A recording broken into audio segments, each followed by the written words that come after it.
Hola, buenos días a todos. ¿Se me oye, verdad? Sí. Bienvenidos. Bueno, mi nombre es Esther Mocholí, yo soy la directora de innovación de aquí de ITE. Bienvenidos al webinar que vamos a tener hoy dentro del marco del proyecto GEDAI, que ha sido financiado por la Comunidad Valenciana a través del IBACE y +D.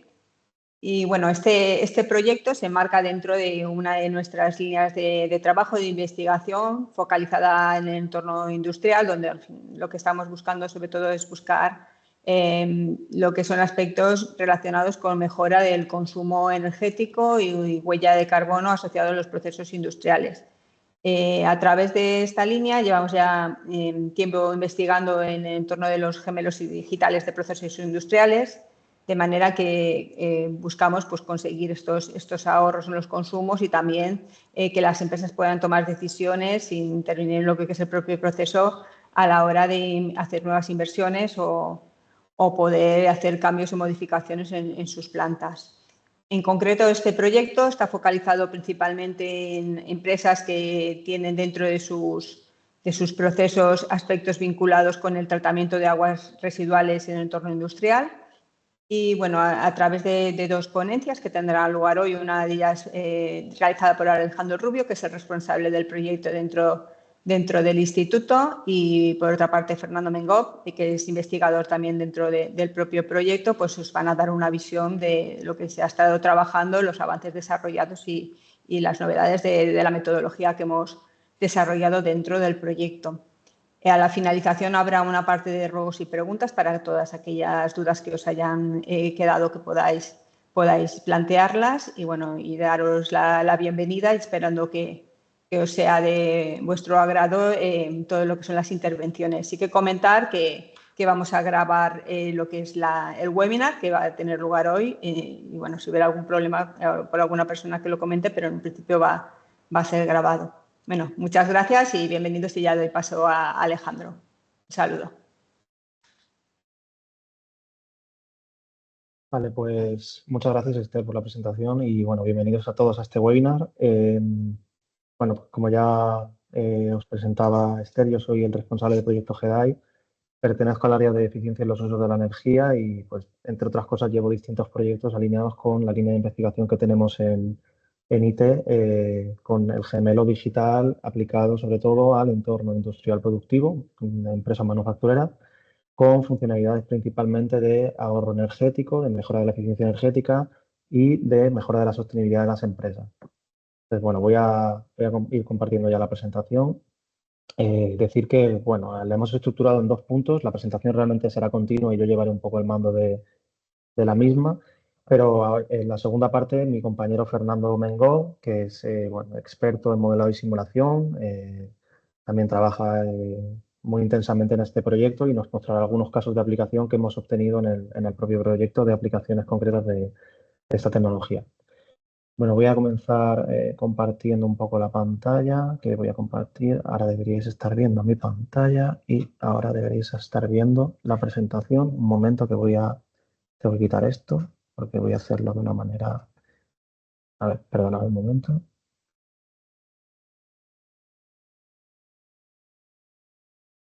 Un momentillo aquí.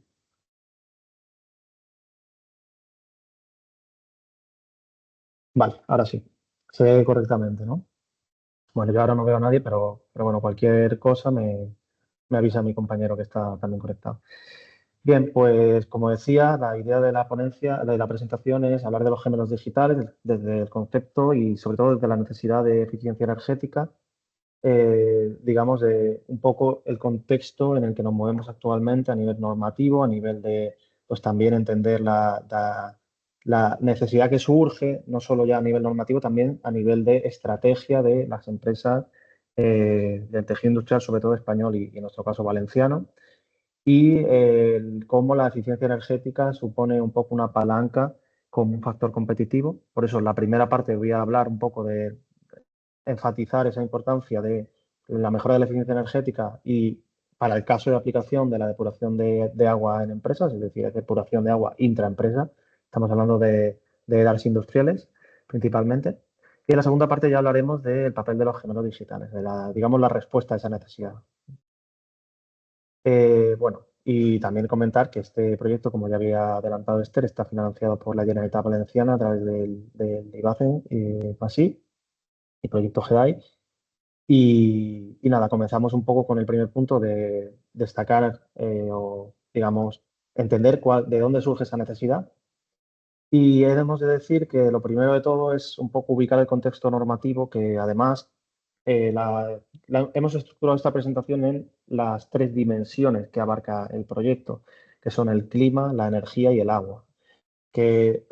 por sí solas son fáciles de entender a nivel conceptual, pero a nivel normativo se entrecruzan entre ellas y se interconectan. Y de hecho hay muchas referencias que se pueden tener sobre las normativas que afectan más directamente sobre todo a las que de una manera práctica van a impactar a empresas manufactureras y que les van a condicionar. Pues, por ejemplo, si empezamos con normativas, digamos, que guían un poco a nivel de energía, principalmente, una de las más recientes sería el plan REPowerEU, que surge a raíz de pues, el conflicto bueno, la invasión de Rusia a Ucrania, que pone un poco en tela de juicio si realmente estamos aprovisionándonos a nivel europeo de la manera más eficiente posible, a nivel de dependencia energética de otros países, de importación de recursos fósiles y también a nivel de nuestro mix energético. Eso hay que pensar que a nivel europeo la estrategia es diferente o ligeramente diferente a la que luego la situación a nivel nacional podamos tener nosotros, que tenemos a lo mejor un mix mucho más diversificado en cuanto a energías renovables. Además, también se transpone una serie de directivas en cuanto a eficiencia energética. Aquí he puesto un par de ejemplos, la más reciente modificación es de 2023. Y bueno, todo eso al final confluye en que desde España se formule el Plan Nacional Integrado de Energía y Clima con una revisión muy reciente que nos marca un poco los objetivos a alcanzar a nivel del año 2030. El PNIEC también abarca, obviamente, aspectos de clima y, si me apuras, también de energía, pero aquí de agua, perdón. Pero aquí principalmente pues, nos centramos un poco en los impactos a nivel de energía. Además, también precisamos que, como también vamos a hablar de eficiencia energética, las auditorías energéticas y todo el contexto normativo se regulan mediante el Real Decreto tradicionalmente del 56/2016, estableciendo también la obligatoriedad de mejorar la eficiencia energética para según qué tipos de empresa en España. En cuanto a la dimensión del agua, pues tenemos principalmente la Directiva Marco del Agua, también hay diferentes directivas en cuanto a calidades exigibles, en cuanto a tratamientos concretos de agua necesarios, en cuanto a recirculación de agua, que no las quería nombrar todas, pero bueno, fundamentalmente la Directiva también de tratamientos de aguas residuales son los que nos marcan a nivel europeo los marcos generales de actuación, que luego también se introducen a pues, el Plan Hidrológico Nacional en el 2001 y luego el Plan de SEAR, que lo he citado también porque establece una serie de objetivos enlazados con los ODS, muy concretamente en cuanto a la gobernanza, la gestión de todo el ciclo del agua. Y se hacen menciones explícitas a el cómo se ha de mejorar la trazabilidad de los residuos hacia empresas, es decir, empezar a identificar mejor de dónde vienen esos residuos, esos vertidos, tanto vertidos no controlados, que todavía hay bastantes, como a nivel de exigencias de calidad del agua para las empresas.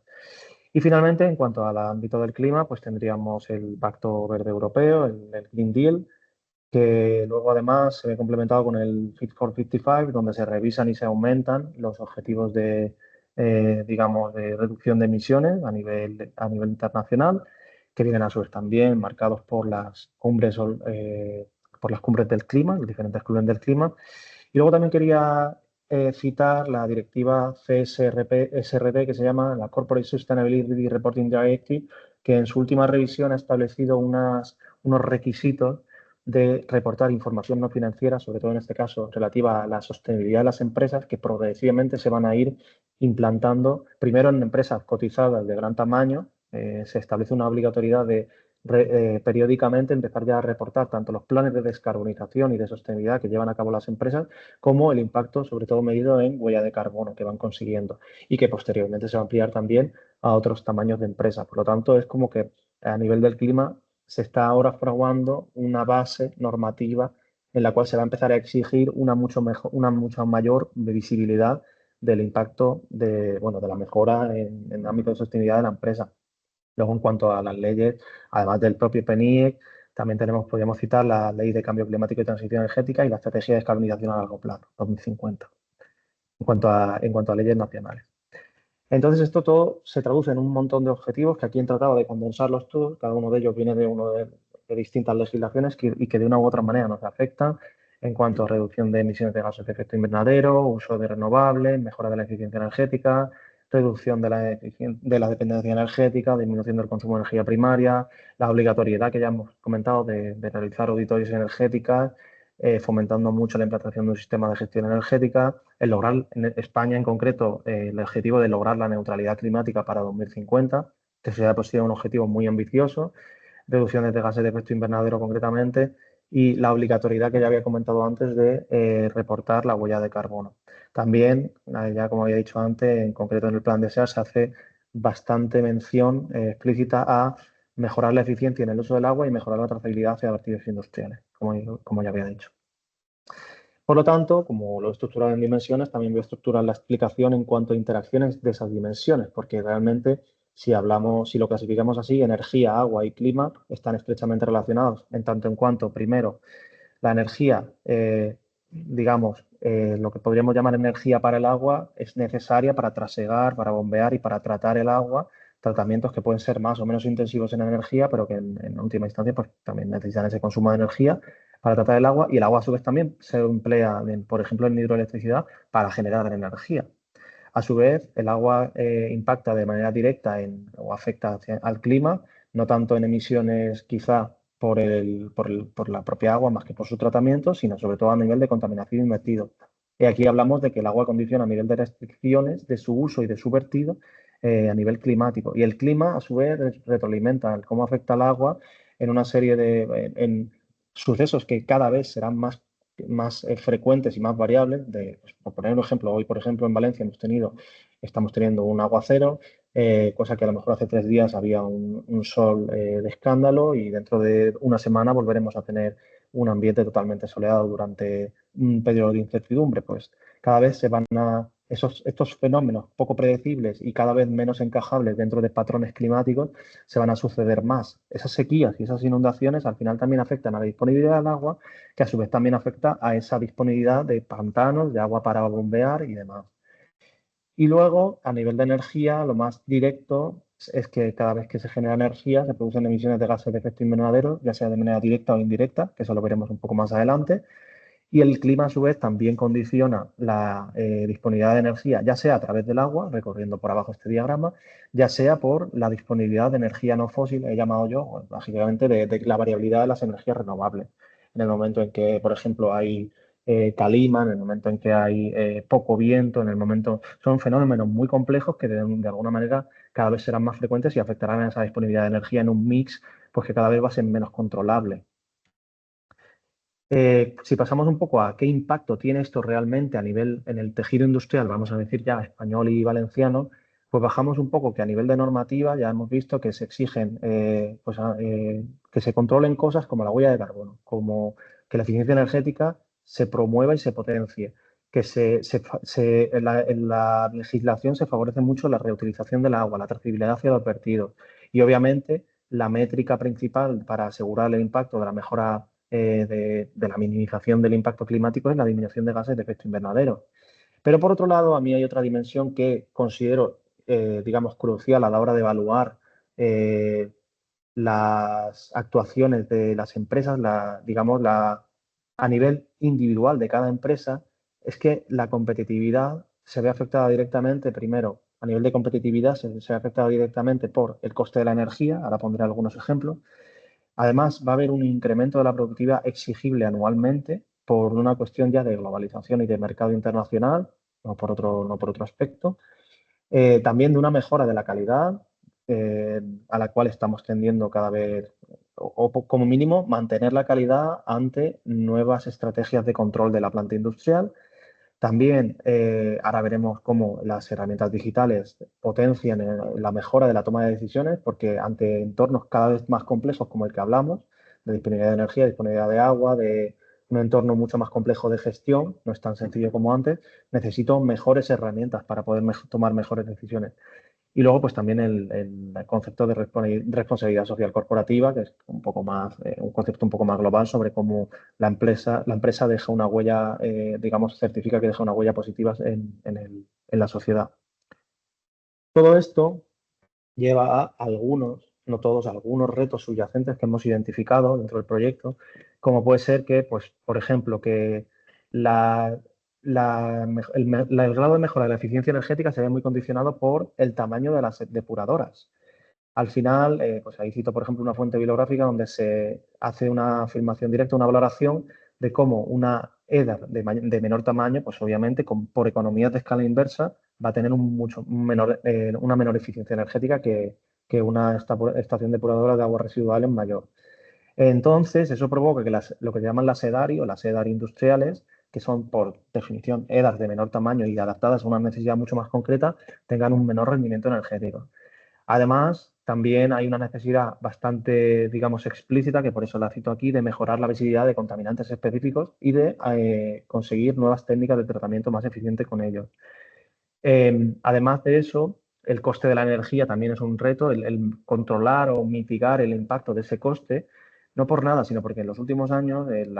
coste de la energía nosotros hemos certificado que para las empresas industriales, para el consumidor industrial, ha pasado de ser un simple,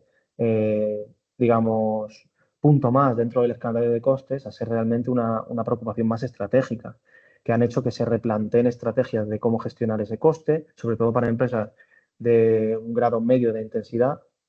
energética y que al final ha condicionado y condiciona la competitividad y lo seguirá haciendo cada vez más en el futuro.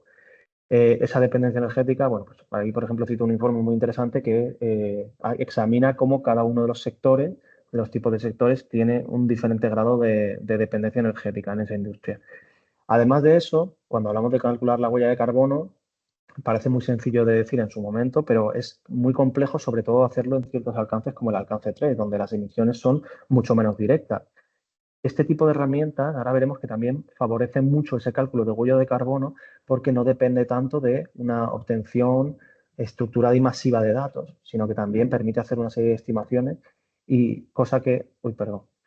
actualmente pues, los procedimientos de cálculo de huella de carbono dependen además de unas grandes bases de datos muy detalladas y que pues, son procedimientos muy complejos y este tipo de herramientas puede acelerar ese cálculo y mejorarlo. Y finalmente, pues comentar como un pequeño apunte es que en cuestiones, por ejemplo, de competitividad a nivel nacional, en este caso, la Comunidad Valenciana, pues hay algunos informes, en concreto cito el informe de competitividad regional en España, que destacan que, bueno, primero, que la Comunidad Valenciana está compuesta en su inmensa mayoría por pymes. Y segundo, que la Comunidad Valenciana además se sitúa por debajo de la media en cuanto a competitividad regional en España. Esto nos hace también plantearnos cómo tenemos que fomentar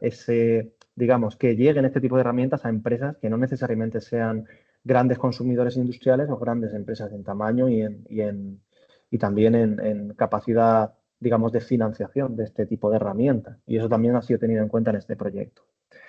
Bueno, en cuanto a ver, aquí, por ejemplo, hay una serie de mapas sobre, primero, en la Comunidad Valenciana, cómo se distribuye la dependencia energética de los sectores. Podemos ver a los sectores de mayor dependencia, como la industria de la alimentación, los fabricantes de metales, la industria química, fabricantes de otros productos no metálicos, la industria del papel también, que además coinciden que muchos de ellos también tienen grandes consumos y grandes dependencias de agua. Y vemos también, en todo caso, que hay una gran dispersión en toda la geografía valenciana. Sí que existen ciertos clústeres que se pueden detectar en según qué empresas, pero de manera general existe una gran cantidad de pymes y existe una gran dispersión a lo largo de toda la geografía. Y por último, pues quería mostrar esta diapositiva que la elaboré en su momento y resumía un poco el estado o cómo estaban los ánimos, o cómo estaba el contexto, el ambiente en aquellos momentos en que se produjo la escalada de precios del gas, se produjo también el cambio de la pandemia y demás, y pues un poco ese shock energético que produjo que un montón de empresas o tuvieran que cerrar o tuvieran que reestructurar su producción de una manera bastante palpable. Quiero decir, se sucedieron durante bastantes semanas titulares de este tipo y que nos pues dan un poco idea que para eso también se están tomando todo este tipo de medidas a nivel tanto normativo como a nivel práctico, pero que dan un poco idea de cómo eventos de este tipo evidencian unas ciertas carencias que se pueden tener a nivel del tejido industrial. Un tejido industrial pues, que tiene su día a día y sus preocupaciones, obviamente, y que a lo mejor, en cierta manera, hasta cierto punto no se había prestado tanta atención a la dependencia de la energía. Finalmente, pasamos al último punto de entender la eficiencia energética como un poco ese factor competitivo, esa palanca de mejora permanente. Y para eso primero cabe preguntarse qué es la eficiencia energética, cosa que muchas empresas no tienen clara, cosa que muchos profesionales quizás no entienden del todo. Y bueno, siendo muy puristas, podemos ir a la definición de las normas UNE, que básicamente relaciona la eficiencia energética entre la cantidad de energía requerida para realizar unas actividades y la energía real usada, finalmente usada. Es decir, lo que yo teóricamente requiero sobre lo que finalmente empleo. También se puede nombrar o definir la eficiencia energética como el ahorro de la energía que yo consigo sin afectar, y esto es muy importante, ni a la productividad, ni a la calidad, ni al confort. Y además la eficiencia energética se puede expandir a todas las etapas, desde la generación y distribución hasta el consumo de energía. También me ha gustado esta definición que encontré en los cuadernos orquestra, que básicamente la eficiencia energética se ve como un instrumento para alcanzar ventajas competitivas ligadas a la ganancia en productividad y como herramienta para avanzar en el proceso de descarbonización del sector industrial. Y la eficiencia energética, en nuestra visión, desde el área de eficiencia de los usos de la energía, es que es un iceberg. Entonces, el iceberg de la eficiencia energética fundamentalmente se compone de una serie de acciones quizá más evidentes,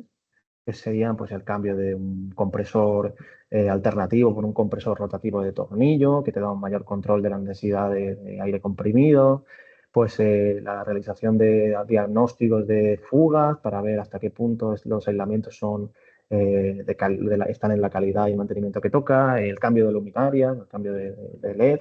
que proporcionan retornos bastante evidentes, bastante directos,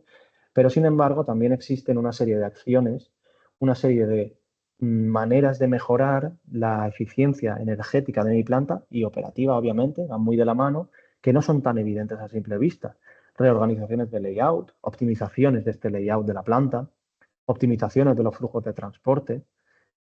secuenciación de la producción, que ahora veremos algunos ejemplos, a optimizar cómo entran los distintos productos en un horno, por ejemplo. Cada uno de ellos tiene un consumo energético asociado y ahí estamos quizá hablando más de una eficiencia de costes o no, también un poco dependiendo cómo se acoplan con generación de energías renovables en la propia planta. La propia generación de KPIs y ese aumento de la visibilidad para la mejora de la toma de decisiones, a pesar de que en sí mismo no es una mejora de la eficiencia energética, contribuye a mejoras de la eficiencia energética. Por lo tanto, llega un momento en que de una manera un tanto exponencial se toman una serie de acciones de eficiencia, pero se tiende a una saturación en la cual cada mejora cuesta cada vez más. Entonces, esa es la parte inferior del iceberg, todo aquello que no es evidente, pero a lo que podemos llegar. Y se puede llegar gracias a, entre otras cosas, este tipo de tecnología. Además, hay un concepto muy importante en el ámbito de la eficiencia energética que es la importancia de medir y corregir. Solemos referenciar siempre, bueno, hay un protocolo en concreto, el protocolo IPMVP, que lo que al final marca es que cuando tú generas un ahorro de energía, siempre hay que ajustar ese ahorro. ¿Por qué? Yo siempre pongo el mismo ejemplo. Yo puedo, en un año muy caluroso, cambiar mi sistema de bomba de calor, o sea, mi climatización de mi casa, y generaré un ahorro, la cambio a una más eficiente y generaré un ahorro, pero hay que tener cuidado porque si de repente ese año cambian las condiciones climáticas, quizá yo no obtengo tanto ahorro como el que yo pensaba que habría obtenido. Yo tengo, por tanto, como lo que se llama el periodo de referencia, en base a lo cual yo voy a comparar lo que he ahorrado, tengo que adaptarlo a la realidad. Tengo que compararme en condiciones similares. En mi línea de partida, tengo que compararla a mi línea de meta digamos, lo que se llama mediante una corrección. Esto es importante porque si no el ahorro podría llegar a ser incluso negativo cuando yo realmente he tomado una acción que sí que es eficiente, pero puedo generar un ahorro negativo porque las condiciones climáticas han cambiado y a pesar de que yo estoy siendo más eficiente, me estoy comparando respecto a una referencia que no es realista. Pues esa importancia la quería destacar, es importante a la hora de tenerlo en cuenta a la hora de evaluar los ahorros de eficiencia energética y luego también la importancia de procedimentar la mejora. Aquí cito la estructura de sistemas de gestión energética, de mejora continua, en la cual no es una cuestión de lanzar una medida y olvidarse de ella, sino pues integrarla dentro de una serie de políticas, de un proceso de revisión continua, de verificación de objetivos alcanzables a corto, medio y largo plazo, alineación con los objetivos propios de la empresa, alineación con otras normas, pues, por ejemplo, como la 9001 de calidad, etcétera, etcétera. ¿Vale? Y hasta aquí un poco el primer punto donde he intentado un poco destacar esta necesidad, este contexto previo. Y ahora pasamos al segundo, en el cual pues, voy a introducir yo una pequeña parte más teórica y más conceptual sobre herramientas de gemelo digital y enseguida le paso el micro a mi compañero Fernando para que continúe explicando los casos prácticos. Y bueno, empezamos primero preguntándonos qué es un gemelo digital. La concepción de gemelo digital es un poco difusa en tanto en cuanto pues parece que a nivel práctico viene de un sitio, a nivel teórico viene de otro, luego todo confluye hasta la definición más actual. Pero bueno, yo he elegido describirla primero aludiendo al libro Mirror Worlds, que a pesar de que no se habla explícitamente de gemelo digital, sí que comienza a plantear ideas en el año 1993 de este hombre en concreto, de David Gardner, comienza a plantear ideas muy interesantes sobre, pues, por ejemplo, la primera frase del libro resume perfectamente lo que se nos va a presentar y básicamente dice, el libro describe un evento que pasará pronto, que ocurrirá pronto en nuestra sociedad. Te mirarás en un ordenador y verás la realidad. Pues eso es un poco el concepto más, digamos, nuclear de lo que pretende ser un gemelo digital. Es interesante porque luego realmente a quien se le ha atribuido, quien se llama, o que la cultura popular atribuye como el padre de los gemelos digitales, si es que podemos asignarle ese rol a una persona en concreto, sería Michael Greaves, que en una conferencia hace ya un tiempo planteó la idea, pero de una manera, digamos, más estructurada, más a nivel de que se entienda y se asimile, primero llamándolo gemelo digital como tal, y segundo, pues ya planteando los elementos que lo componen de manera más teórica. Y además, Michael Greaves en concreto ha continuado promoviendo esa idea, dándole el marketing necesario para que se posicione actualmente en la sociedad como una idea bastante imperante. Y ya en su momento empieza a plantearnos que debe haber un espacio real, un espacio virtual y intercambio de información entre ambos. Además, en el espacio virtual generando instancias del gemelo digital. Claro, al final un gemelo digital es eso, es tener un objeto, normalmente el objeto no tiene por qué ser un objeto físico como tal, puede ser un proceso también, un proceso completo, pero algo que físicamente existe y replicarlo en el espacio virtual. Esa es totalmente la idea. Al replicarlo hay que intentar maximizar el grado de representatividad y para eso se suele emplear datos a la hora tanto de construir el modelo, lo que sería el gemelo virtual, el modelo de los datos, debe emplear datos del espacio real y además digamos, deseable e interesante que esos datos los reciba de manera continua o casi continua. Y por otro lado, mi interés como la persona que gobierna ese objeto físico es recibir feedback de ese espacio virtual, lo que se llama information process, esa vuelta, sobre todo analizando diferentes posibilidades. Y ahora vamos a ver un ejemplo muy, muy ilustrativo, porque realmente si nos ponemos puristas, digamos, la entidad que aplicaría de una manera quizá algo inconsciente este concepto de gemelo digital sería la NASA en su momento, la misión Apolo 13, en la cual hubo un problema en una nave, en la cual pues, hubo un problema, creo que fue de un tanque de oxígeno que reventó quemó uno de los tanques de oxígeno y por tanto tuvieron que hacer eh, un trabajo de ingeniería brutal, tanto los técnicos que estaban allí in situ controlando, en esta foto los vemos en el centro de control de la NASA, como los propios navegantes de la tripulación de la nave para traerlos de vuelta sanos y salvos. Y lo que se hizo es que en este caso se emplearon 15 simuladores para entrenar a astronautas y controladores de la misión en ver todos los escenarios posibles que podían pasar en tiempo real, en ir paso a paso diciendo, vale, estamos en este punto, ¿qué podría pasar? Y analizaban todos los escenarios posibles para ir tomando las mejores decisiones en cada caso. Y fue algo totalmente, digamos, eh, condicionado por la necesidad de la situación. Aquí también vemos un poco la diferencia entre un gemelo digital, entre un digital twin y un simulador. Primero, que se adapta a las condiciones reales y segundo, que debe tener una alta fidelidad para poder ejecutar predicciones precisas que dependen de la toma de decisiones en cada momento. Esto llevó también a que la NASA progresivamente ha ido incorporando este término y esta nomenclatura. Y, por ejemplo, en la parte derecha de la diapo he puesto unas referencias a un roadmap que hicieron donde ya explícitamente hablaban del Digital Twin como una de sus líneas de trabajo y capacitación y donde se ven pues, un montón de ámbitos concretos donde la NASA trabajaba aspectos de estos modelos, estos gemelos digitales. Y por lo tanto, para un poco remarcar el valor que tienen los gemelos digitales, ya aplicándolo de nuevo al ámbito de la sostenibilidad y la eficiencia energética, pues hay que tener en cuenta que tienen potencial aplicación en toda la cadena de valor del dato energético para la mejora permanente y sistematizada de la eficiencia energética y para mejorar la sostenibilidad operativa de las plantas industriales. Y pongo algunos ejemplos que vamos a ver ahora más en detalle. Reducción del consumo energético y del coste energético, soporte a la toma de decisiones de mejora energética, por ejemplo, introduciendo una nueva máquina y viendo qué impacto tiene a nivel del coste, optimización del layout de la planta, ejecutando simulaciones sobre cómo puedo redistribuir mis activos para mejorar la eficiencia global, optimizar flujos energéticos, optimizar la secuenciación productiva, ayudar en el cálculo de la huella de carbono, que según he destacado antes es algo complejo de realizar, y luego también proporcionando una serie de KPIs en plantas que quizá no tengan el nivel de digitalización necesaria para obtenerlo y podamos simular una serie de condiciones que obtengan KPIs representativos. Aquí un esquema propio de cosecha propia de lo que es el gemelo digital del proceso productivo enfocado a la optimización energética. Contamos con ese espacio real y contamos también con el usuario que tiene su propio input. Todo eso va a la base de datos del proceso y aquí, por ejemplo, vemos que en el espacio virtual tenemos una simulación. En este caso, por ejemplo, es un horno cerámico. Vemos que además ese gemelo proporcionará un feedback cada vez que yo realice pues, simulaciones o cada vez que yo le haga un seguimiento a este.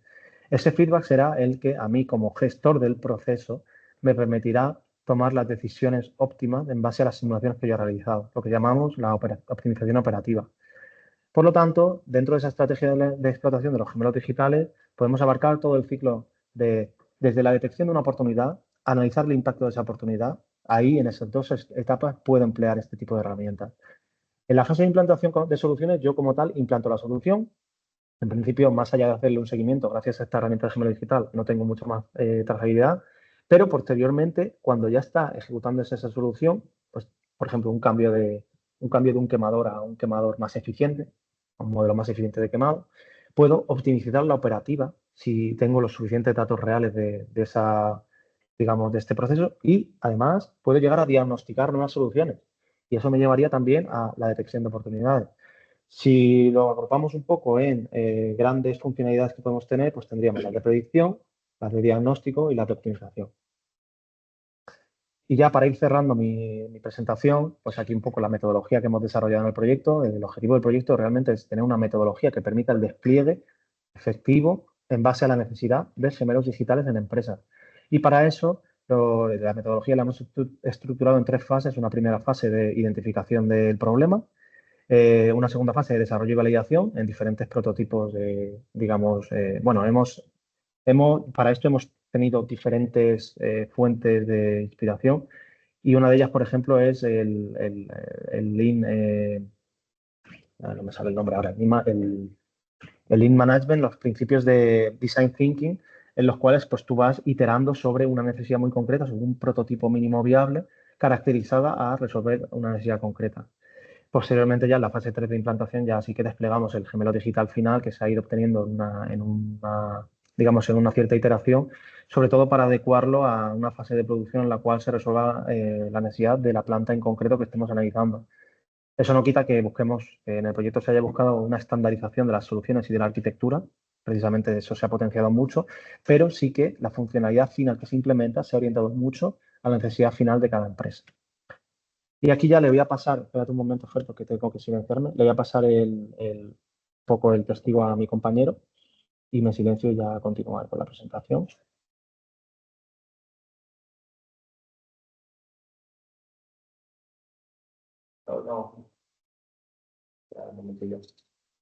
Vale, ya está, Alejandro. Hola a todos. Como bien ha dicho mi compañero Alejandro, yo soy Fernando, soy miembro de ITE y soy desarrollador de los gemelos digitales.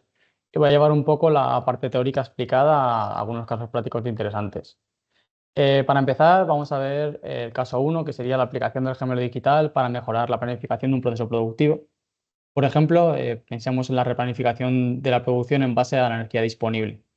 ¿A qué me refiero con energía disponible? Pues, como todos sabemos, la predicción fotovoltaica, por ejemplo, es un aspecto importante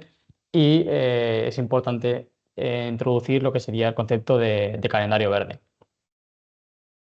Si pensamos en calendario verde y lo aplicamos a la industria, podría definirse como la planificación de la producción y otras actividades de manera que se minimice el consumo energético o las emisiones de CO2. Es decir, buscamos la optimización del orden productivo en base a la reducción de uno de estos factores.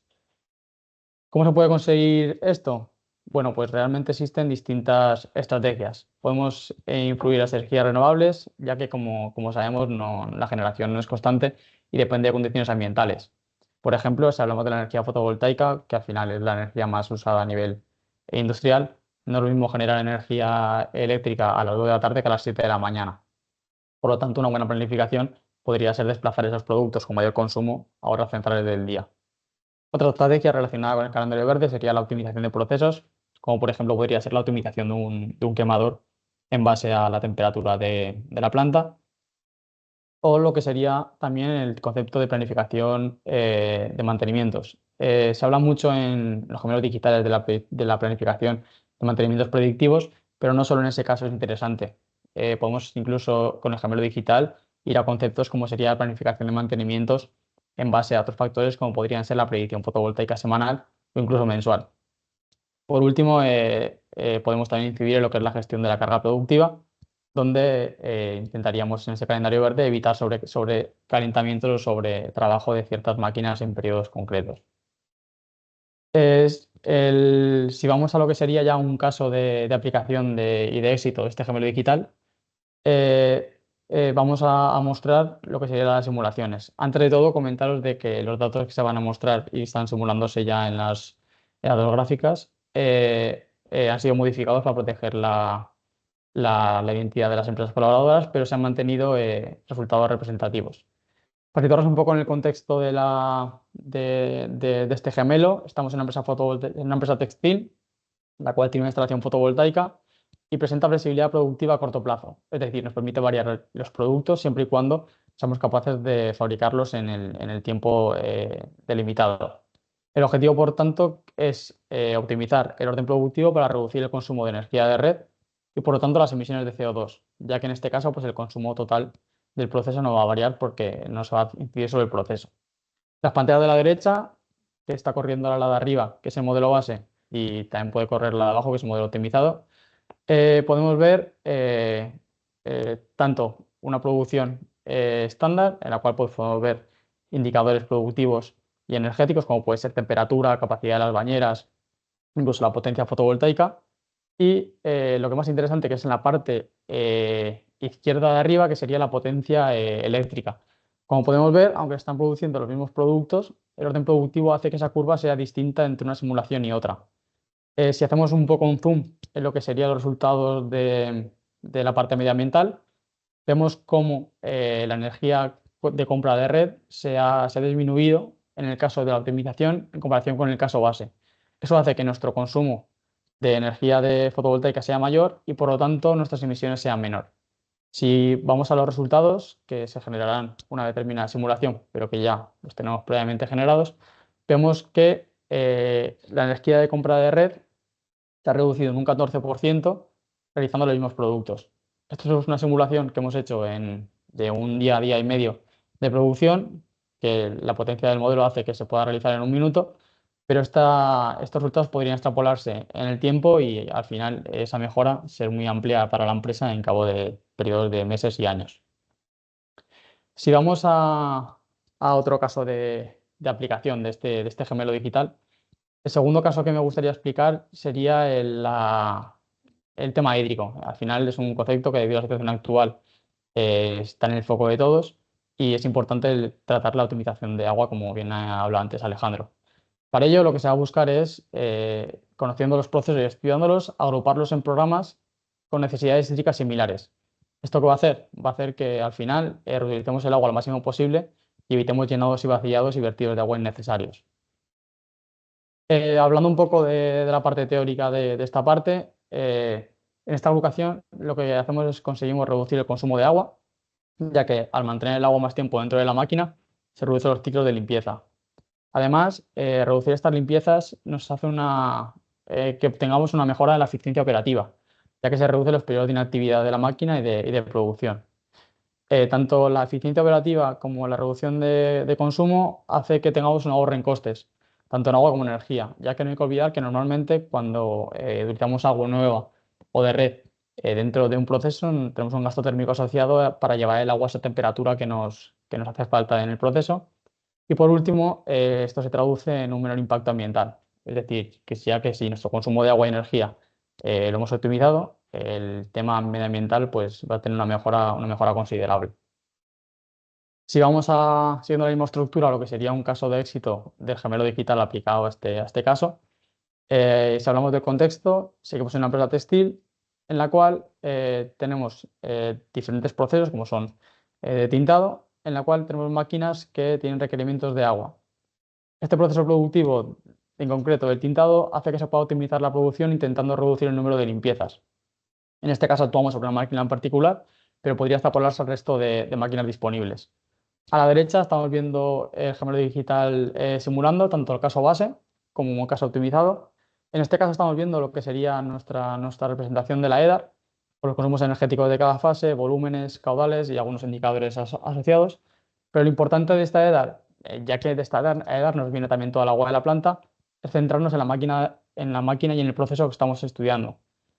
para así poder incidir sobre el dato. Siendo así, podemos ver cómo en un minuto somos capaces de simular por lo mismo, día y medio de producción, y obtenemos resultados en cuanto al modelo base y el modelo optimizado. Vemos que en el modelo base el agua vertida para este proceso de productivo son 17 metros cúbicos de agua. Sin embargo, en el modelo optimizado para el mismo producto somos capaces de realizarlo solo con un vertido de 11 metros cúbicos de agua. Esto hace que la reducción del consumo de agua sea un 36% y es algo muy considerable si estamos pensando que es una simulación de día y medio. Si eso se extrapola en el tiempo, tiene gran peso para la industria. Siguiendo con la misma estrategia,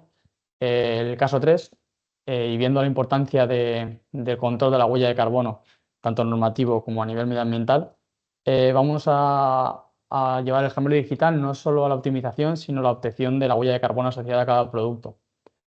tanto por producto como por proceso, para así pues, tener una trazabilidad completa de lo que sería el proceso. Si vamos un poco al marco teórico, a la pregunta de cómo un gemelo puede conseguir trazabilidad, es importante entender el proceso productivo. Nosotros tenemos un proceso productivo que, al igual que la industria, entra al modelo e inicia el proceso 1. Este proceso 1 va a tener asociado un gasto energético que se va a transferir a unas emisiones de CO2. Siguiendo el flujo, el producto terminará su proceso 1 y si tiene varios procesos, pues irá al proceso 2, 3, sucesivamente el resto de procesos. Y por lo tanto, tendremos consumos asociados a cada parte. Por lo tanto, la metodología utilizada es, a partir del gemelo digital, se obtiene un consumo energético asociado al producto y al proceso para posteriormente realizarse el cálculo de emisiones de CO2 asociadas. ¿Qué beneficios tenemos con esta metodología? Pues un mejor seguimiento del consumo, que además puede llevar a una optimización del proceso, mejorar la transparencia y trazabilidad del proceso, y además puede ser capaces de estimar tanto costes como emisiones, incluyendo pues, una ayuda para ese cumplimiento normativo que se nos está siguiendo. Viendo el caso de éxito, tenemos la obtención de la huella de carbono asociada a cada producto. En cuanto al contexto de la empresa, seguimos una empresa textil, la cual tiene diferentes procesos, como son tintados, secado de acabados, y se quiere saber cuál es la huella del producto para cada proceso. Para ello, a la derecha estamos viendo la simulación del gemelo digital. En la parte superior podemos ver el conjunto de indicadores seleccionados para este caso en concreto, que al final pueden ser modificables para cualquier proceso. Y vemos indicadores como pueden ser el metro lineal producido, los consumos tanto térmicos y eléctricos por producto o la curva de potencia. Hemos hecho un zoom en la parte inferior, que es la parte más medioambiental, la cual tenemos estos indicadores de huella de carbono. Ahí podemos ver cómo cada vez que un producto se realiza, somos capaces de obtener los kilogramos de CO2 asociados a esa producción. A nivel de resultados, los gemelos digitales nos permiten adaptarnos a las necesidades concretas de cada caso de aplicación, por lo que queríamos mostrar este concepto pues, para posibles ideas o requerimientos que puedan ir surgiendo. Y por último, un poco como resumen de lo que sería este gemelo digital y su potencia, vamos a hablar de que se puede definir como un habilitador o facilitador tecnológico 4.0. ¿Esto qué quiere decir? Pues que los gemelos nos permiten y a las personas encargadas optimizar continuamente sus procesos, ya que va a ser capaz de predecir los mejores escenarios para maximizar los ahorros. Por ello, en la siguiente diapositiva podemos ver lo que sería un acompañamiento de un proyecto con un gemelo digital. Viendo lo que serían los esquemas, partimos de una planta física, independientemente del sector, ya sea textil, metal o cualquier interés, sobre la que realizamos un gemelo digital, teniendo tanto la planta digital como la física en el mismo punto. Si planteamos, por ejemplo, una mejora, como puede ser la electrificación de la caldera, lo ideal es que sería, pues lo primero sería realizar esa electrificación dentro del gemelo, ya que no tenemos ni costes asociados ni tiempo, y ver cómo impacta ese cambio a la planta. Una vez hemos verificado la mejora en el gemelo, podríamos ir a la planta física y realizar esta implementación. Podemos seguir así con el resto de mejoras, como podría ser la introducción de una planta fotovoltaica o su ampliación, y esto lo que nos va a permitir, una mejora continua del proceso, ya que vamos a ser capaces de anticiparnos a problemas, incluso ayudarnos a definir estas estrategias o incluso a diseñarlas. Con ello pues tendríamos dos proyectos en paralelo y es un caso de aplicación bastante útil de lo que sería el gemelo digital. Con esto concluyo mi parte a nivel más de ejemplos y paso mi turno a Alejandro, que va a finalizar la presentación. En silencio, Alejandro, y todo tuyo.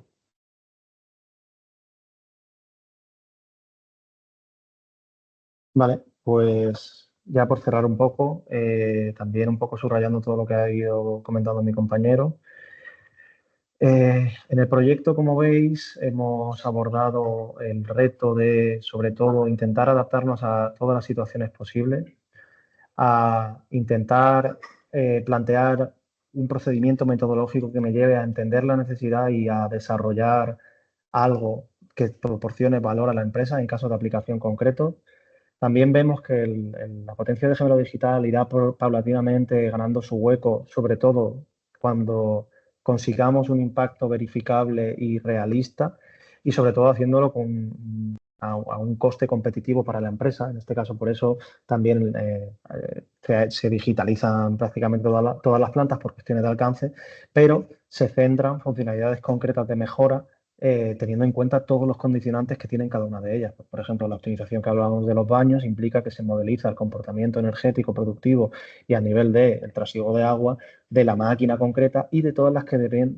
dependen tanto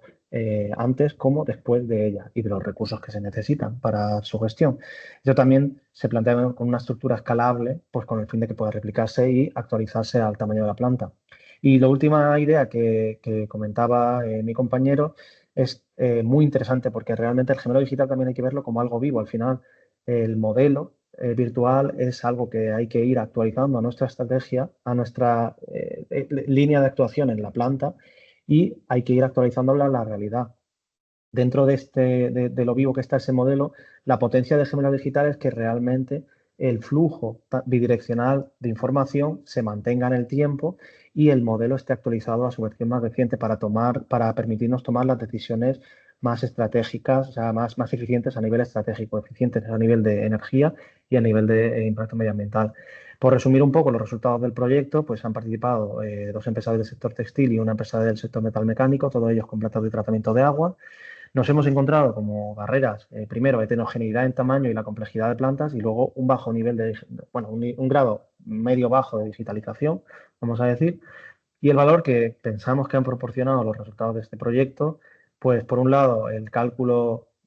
ya lo había presentado mi compañero, el cálculo detallado de la huella de carbono en maquinaria operando y que no esté conectada, un cálculo realista, adaptada y configurable, actualizable en los factores de emisión en tiempo real y demás. Además de eso, la predicción del coste de la energía, del agua requerida y una cuantificación precisa del consumo energético y de las emisiones de cada máquina. Y además, como un caso concreto de aplicación, que no lo hemos mostrado aquí, pero que también se está abordando y se ha abordado, es la validación de la puesta en marcha de una nueva etapa de tratamiento de agua, de una osmosis inversa, para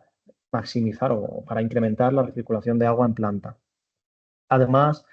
pues esa fiabilidad de los gemelos digitales, que todavía el proyecto tiene algunos meses todavía para su finalización y todavía estamos trabajando en mejorarlo todavía más, pero estamos consiguiendo algunos resultados, yo diría que de en torno a un 7-8%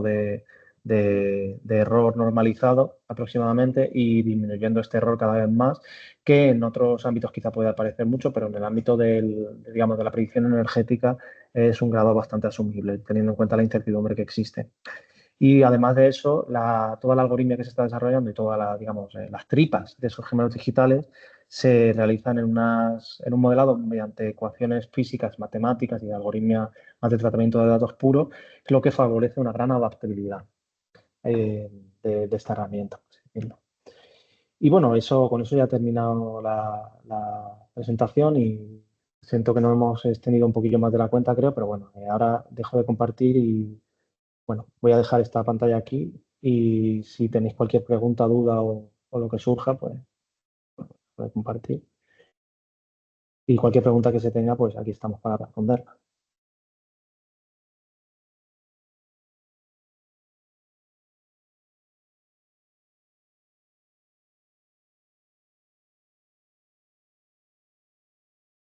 Bueno, si no hay ninguna pregunta, que en cualquier caso cualquiera que tenga dudas y demás, tenéis nuestro contacto, lo hemos dado en la propia presentación, nos podéis buscar también en LinkedIn, nos podéis contactar por correo y bueno, quedamos a vuestra disposición y muchas gracias a todos por la asistencia y con esto yo creo que ya finalizaríamos este webinar. Muchas gracias a todos. Muchas gracias.